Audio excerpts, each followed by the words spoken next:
The Irish stone huts known as clochain, or beehive huts, represent one of the most powerful and humble lessons in the history of human architecture.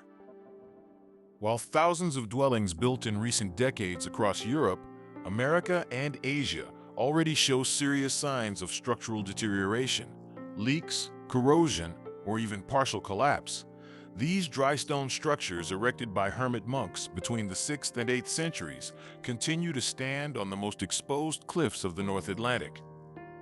The contrast is not anecdotal. It is a silent but devastating indictment of the logic of modern construction: planned obsolescence, dependence on short-lived industrialized materials, and a radical disconnection between the building and its environment. This text examines in depth why these huts have withstood more than 1,400 years of Atlantic storms, salt spray, hurricane-force winds, and the passage of time, while many contemporary houses barely reach half a century without costly interventions. The analysis covers history, construction technique, the physics of materials, the economics of building, the culture of maintenance, and the lessons that Irish vernacular architecture offers the 21st century. Historical origins and monastic context. The most famous clochain are found on Skellig Michael, Síl Michael, a rocky island of barely 17 hectares, situated about 12 kilometers off the coast of Kerry in southwest Ireland. Tradition attributes the foundation of the monastery to Street Fionnan in the 6th century, although archaeological evidence places the main occupation between the 6th and 8th centuries. In 823, the annals record a Viking attack on the site, confirming that an established community already existed. The monastery remained active until the 12th or 13th century, when the monks moved to the mainland coast. On the artificial terraces built more than 180 meters above sea level, the monks erected 6 cells, clochain, 2 boat-shaped oratories, a later mortared church, water cisterns, a cemetery, and stone crosses. 5 of the original cells survive in excellent condition. The largest, Cell A, has an interior of approximately 4.5 by 3.8 meters and an internal height of about 5 meters. The walls reach nearly 2 meters thick at the base. These were not the only clochain. On the Dingle Peninsula, especially in areas such as Fehan, Glanfahan, and Reesk, hundreds of these structures were documented in the past. Some were associated with hermitages, others with secular settlements or shepherd shelters. The dry stone corbel technique, without mortar, has much deeper roots. It is already found in Neolithic passage, tombs such as Newgrange, around 3200 BC, and it remained alive in Ireland until the 19th and even the 20th century, when farmers built hen houses or shelters using the same method.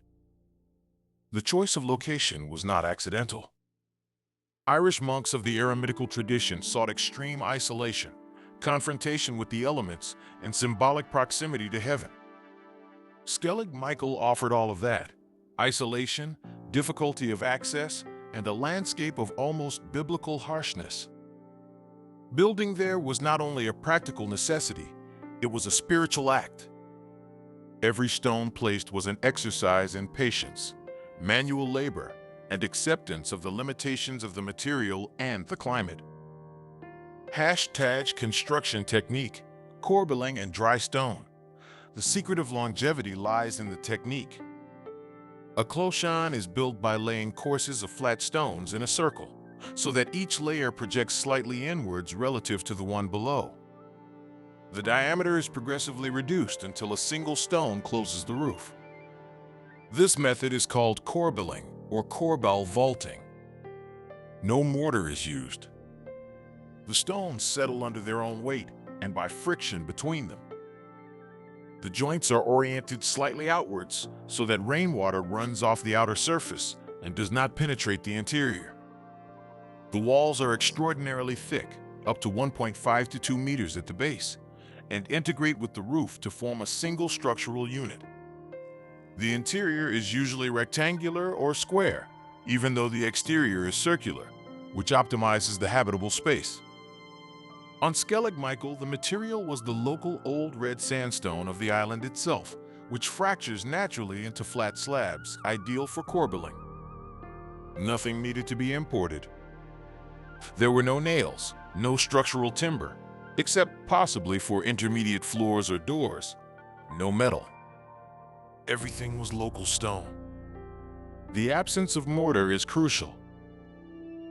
Lime or cement mortar contracts over time, cracks, partially dissolves under the action of water and salts, and loses adhesion.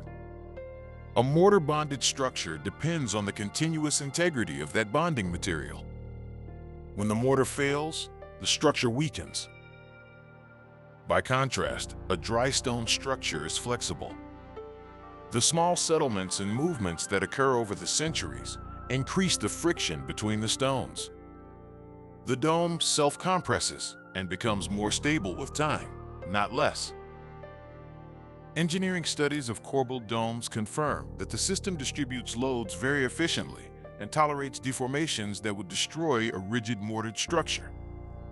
In addition, there are no organic materials that rot, no steel that rusts, no plastics that become brittle under ultraviolet radiation. The only real threats are the displacement of stones by extreme wind or the growth of vegetation, both of which can be corrected with minimal maintenance that, in practice, has barely been needed for centuries. Climate as ally and enemy. Southwest Ireland is among the most exposed regions of Europe. Atlantic winds frequently exceed 100 kilometers per hour. Horizontal rain is common. Salt spray permeates the air. Under these conditions, any vulnerable material fails rapidly. Steel corrodes, wood rots if not perfectly protected, modern claddings detach, waterproofing membranes degrade. The clocaine turned the climate into an ally. The aerodynamic profile of the dome reduces wind pressure. The thickness of the walls provides thermal mass. The interior remains relatively stable in temperature despite external fluctuations. The drainage design prevents water from accumulating. The local stone is already adapted to that environment. It does not suffer the thermal or chemical incompatibility that appears when materials from distant origins are combined. By contrast, a typical modern house of timber or light frame construction depends on a complex sequence of barriers: vapor barrier, weather barrier, insulation, cladding, sealants, coatings, etc. Each of these elements has a limited service life. When one fails, moisture enters and the process of deterioration begins. In humid climates such as Ireland's or northwestern Europe's, moisture is the principal enemy of contemporary buildings. #10. The real service life of modern dwellings. Statistics on the longevity of modern houses are revealing, even if they are often presented optimistically.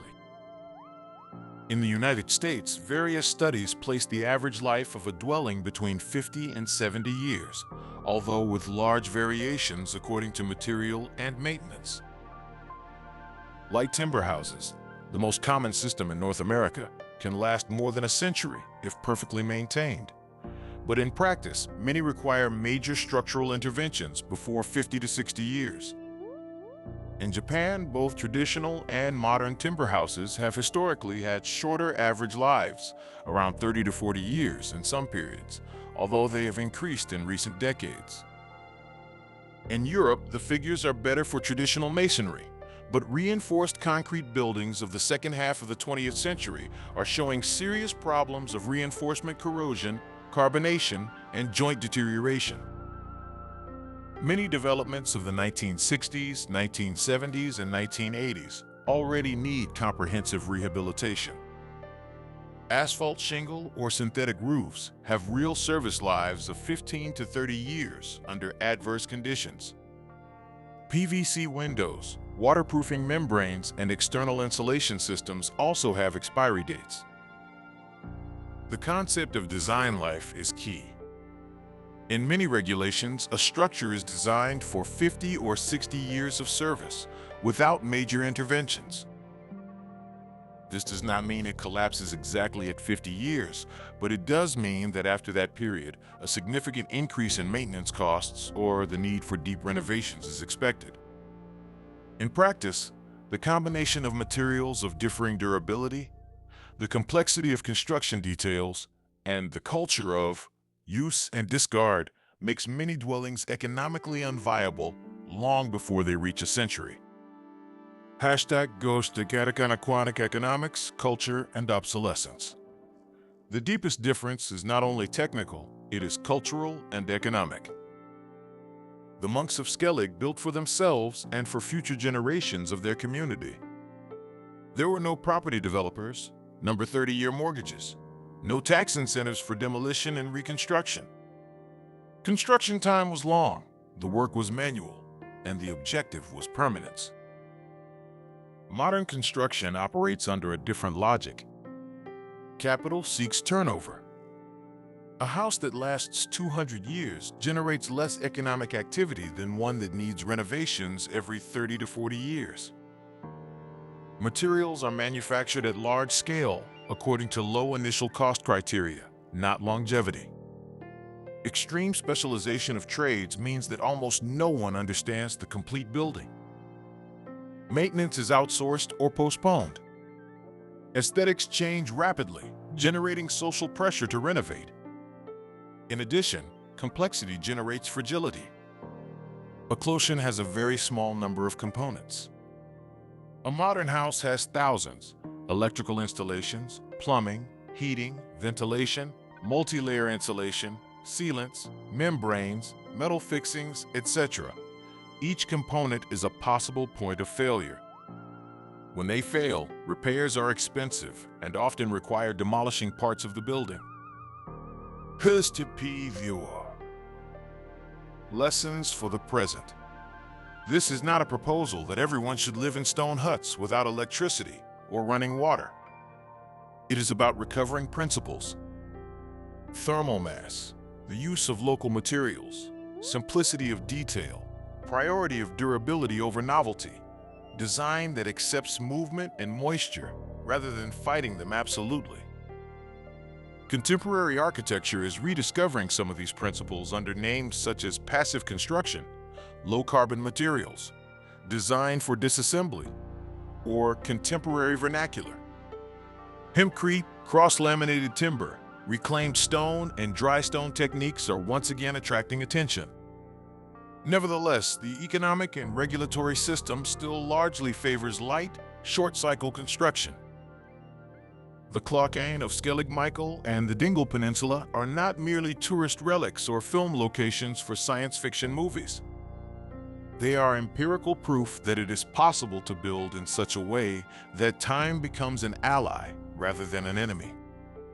While many of the dwellings being erected today will force their owners to spend considerable sums on roofs, windows, waterproofing, and structures in the coming decades, those dry stone domes continue to protect their interiors from the Atlantic without having needed, in 1,400 years, a single chemical waterproofing treatment or a single nail.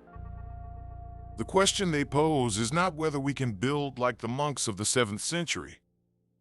The question is whether we want to continue building in such a way that our buildings are more fragile than those of a community that lacked almost all the technical resources we take for granted today. The answer, in the light of the results, should be obvious.